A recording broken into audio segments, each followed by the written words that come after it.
Ryan? Hey! Run! Anything needs to happen, please! We ain't playing games no more, little girl. There's something coming! 1, Ah! 2, Lost, Max. We're lost. 3. Hey everyone, my name is Jeff Haynes, Senior Editor of Video Games at Common Sense Media, and I'm here today with a quick look at The Quarry.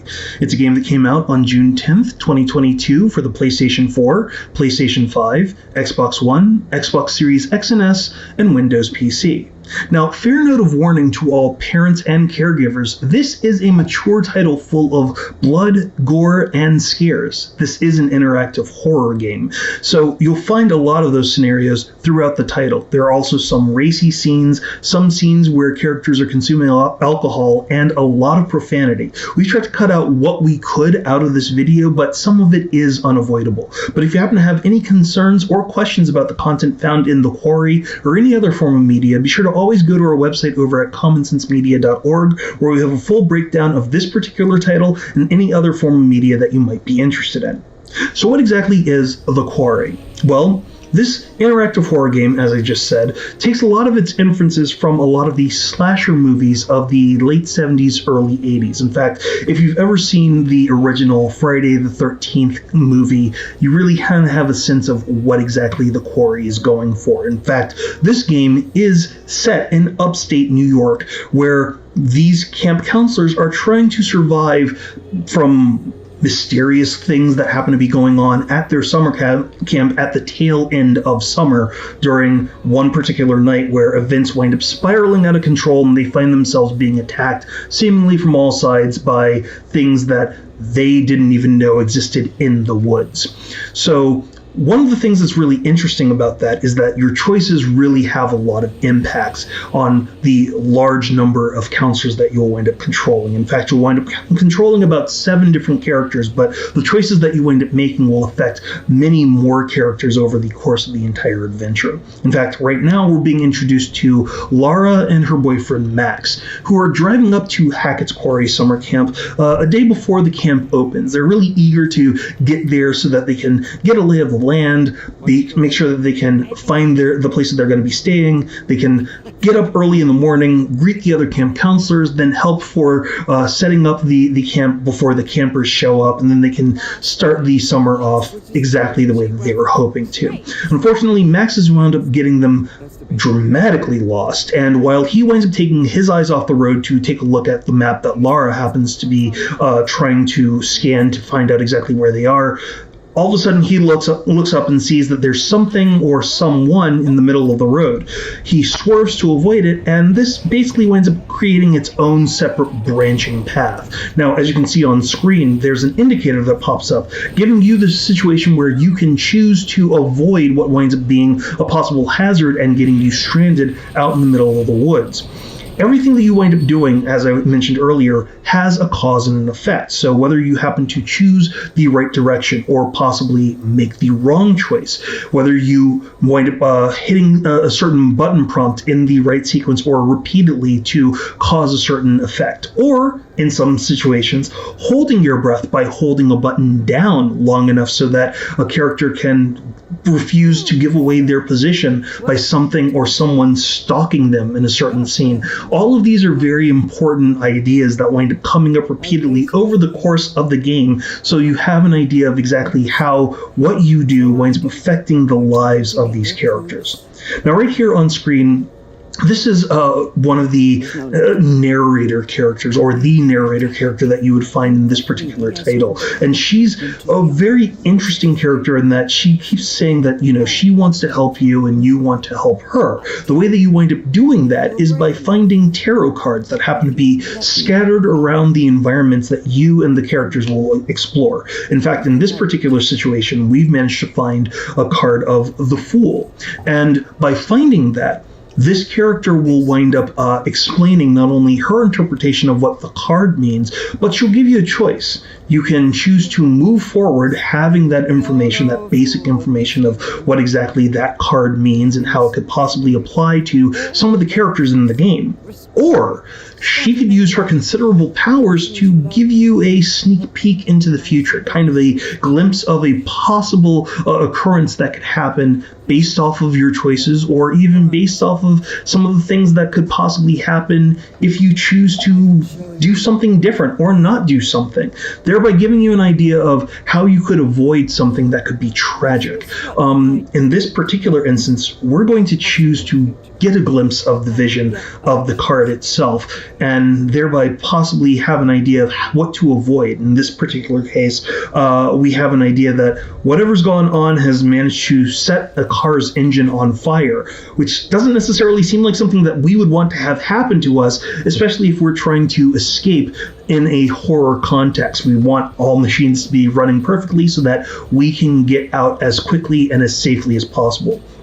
So we'll move forward from that particular scene and get into chapter 1 of the game, where we're introduced kind of to the idyllic setting of Hackett's Quarry summer camp in upstate New York. As you can see, this is a camp that obviously is about 70 years old and seems like it's full of fun memories for all campers that wind up attending. In fact, right here, this is the end of summer, and the campers are on the bus leaving while all of their counselors are waving goodbye to them and wishing that they have a good rest of their summer and a good start to their school year. Of course, as you're getting a sense of who these characters are and who some of the counselors happen to be, you're also introduced right here in this sequence to Caitlin and Jacob. Caitlin is kind of laughing a little bit at Jacob because Jacob and Emma, the young woman that was waving goodbye to the campers in the driveway, had a summer fling, and yet, as she mentioned, their romance apocalypse has already occurred because those two have broken up. Now, Caitlin, of course, is really enjoying the fact that this is pretty well known to not only the campers, but also the counselors. So she's going to enjoy needling Jacob about the fact that his relationship, his big summer fling, is now over by really digging into him. In fact, as you can see right here, she's kind of called out Emma as they're talking about what exactly is going on. Gives you kind of a snapshot of who exactly she is, kind of a little smart alekish and a little witty, but also very, very sharp and cynical in some ways. You also kind of get the sense that Jacob in some ways isn't necessarily as respected by all the other counselors, or even in some cases possibly the campers, as he might hope to be. We move a little bit farther ahead, and as you can see right here, some of that might actively play out when you're getting more of an idea of who some of these characters are. In fact, as Mr. Hackett, who's played by David Arquette, kind of tells Ryan, the young man that's on the other side of the screen, that he really wants everybody to stay inside because it's really important. He's really concerned. They need to be safe. They need to be cautious. Ryan is really wondering what's happening. He's not entirely sure why he's that concerned. I mean, in many ways, because these counselors happen to be caught or trapped at the camp, it doesn't really make a lot of sense that they couldn't just fit in the car with Mr. Hackett and just drive out alongside him, because that car has managed to break down. But Ryan decides to go along with it. He seems to be very attentive, very dutiful, wants to follow a lot of the rules. But you also have this idea that not everybody's that thrilled. Jacob's excited. Emma really wanted to get away from the camp itself. And that also winds up giving you more of an idea of exactly what kind of people these counselors are, but also whether or not these people will rise to an occasion when the chips are down, or as everything winds up falling apart. And they will start to fall apart very, very quickly. In fact, in these circumstances, as you can see at the very bottom of the screen, where you're getting the choices between, saying being insistent or possibly being dutiful, or some of the other choices that wind up popping up over time, the decisions you make will wind up affecting how other people wind up seeing you as well.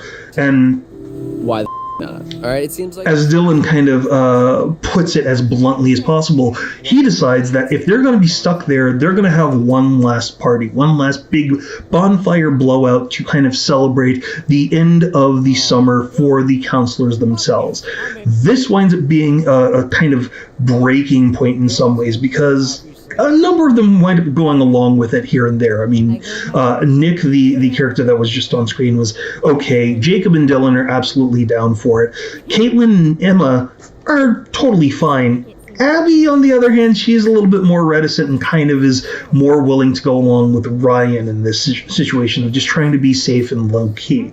But that's not exactly the way that things wind up working out. I mean, in many ways, no horror movie would wind up working out that way if everybody just followed the rules, but that's also kind of the sense of exactly what's going on, and it really does kind of make it a little bit ironic in many ways, or kind of specific that David Arquette winds up being included in this, especially given his Scream movie history, because if you've ever watched those movies, you know exactly the fact that if you follow specific rules, you know exactly what you should or shouldn't do. For instance, you shouldn't wind up having a party. You shouldn't wind up drinking alcohol.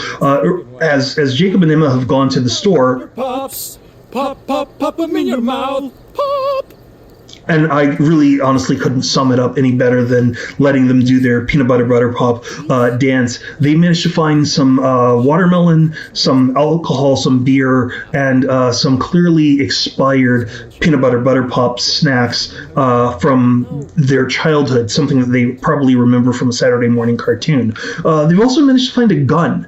Again, not exactly something that you want to have just lying around or just in the hands of people, but they're going to break that rule. They're also going to break the rule of possibly getting themselves separated. Or, in this particular case, at the bonfire, because they're playing Truth or Dare, they're going to start engaging in some racier activity, whether it happens to be starting to kiss other people or, as the game goes on, getting a little bit closer with each other, people trying to figure out exactly where their relationship happened to lie.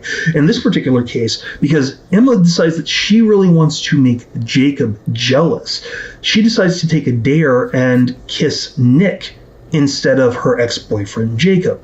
Jacob, of course, is shocked and horrified that she wouldn't choose him because, of course, he expected that she would automatically go back and choose him. And as the kiss goes on, you also see that there's more collateral damage here because Nick and Abby had a relationship that was slowly starting to develop over the course of the summer. Because of this automatically is starting to crank up some tension between the group, make people automatically reassess what they think of every other person at camp, as well as, in some cases, kind of break and fracture everything apart. In many ways, Abby winds up wandering off into the darkness, away from the safety of the group, away from the safety of the fire and the light. That winds up being its own problem. Jacob winds up confronting Nick about the kiss, which was not his fault. He did not actively choose to do that. It was really Emma that decided to participate in the dare. He winds up stalking off. Now you have two people completely separated from the safety of the group, and of course, as a horror movie, you automatically know that makes them targets. That makes them possible victims.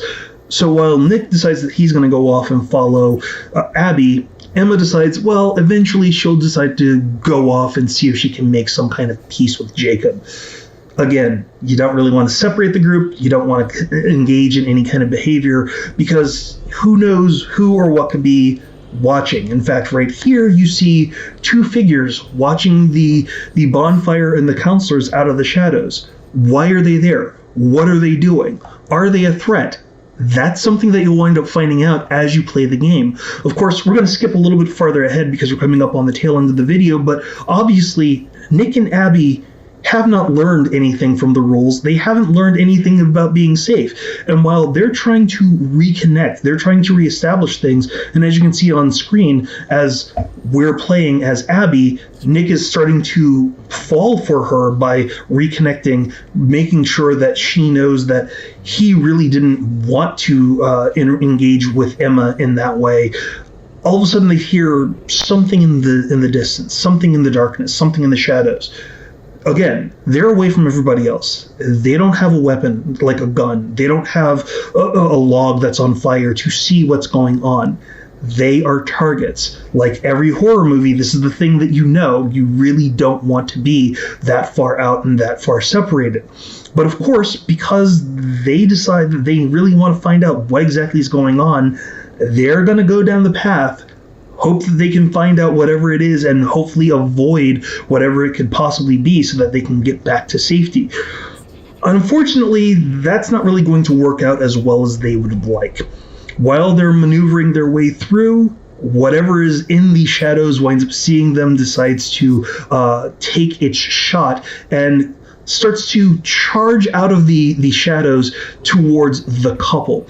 In fact, right here, you can kind of see that Nick sees something, it sees him, and all of a sudden, they decide to run for it. Unfortunately, Nick isn't fast enough. Nick winds up getting caught and he winds up getting attacked. This leads to really a very massive choice for Abby. Does she run back to the safety of everybody else to try to get help for Nick, or does she risk her own life and try to help Nick herself? In this particular case, we decided to go ahead and try to help Nick survive. Unfortunately, she winds up getting attacked, and we're going to cut it right there. Does she manage to survive? Well, that's something you're going to have to find out when and if you decide to play The Quarry. And that is going to be our quick look at the game. For more top picks and advice to fit your family, be sure to check out commonsensemedia.org.